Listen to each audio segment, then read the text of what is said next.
দাদা পেঁয়াজ এই দেখে ঢালো ঢালো। কোথায় দেবো? কোথায় করছে? সোনা, তুমি ভালো হয়ে গেছো সোনা। তুমি আমাকে আবার আগের মতো ভালোবেসে ফেলেছো। আরে তোমার মামা ফোন করেছিল, তোমার মামা মামি তারপরে তোমার দুই ভাই ওরা নিয়ে নাকি সবাই ঘুরতে যাচ্ছে, তো বললো একসাথে সবাই মিলে যাবো, তাই তা তুমি হ্যাঁ বললে না কেন? আমি ভাবলাম তোমাকে আলাদা করবো। আমি তো জানি তোমার বন্ধুরা ফোন করেছে। না না, তোমার মামা ফোন করেছিল। যেই আমার ফ্যামিলি ফোন করলো সেই তুমি না করে দিলে। এদিকে যদি তোমার বন্ধুরা ফোন করতো তখন তো না করতে না, তখন তো পটপট করে চলে যেতে। আমার এই জিনিসগুলো পছন্দ হয় না প্রথম থেকেই।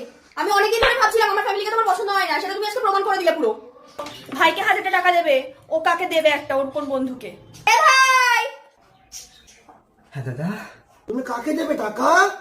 কাকি নাড়ায় ফুচকা বানায়। কাকি নাড়ায় আর ফুচকা বানায়?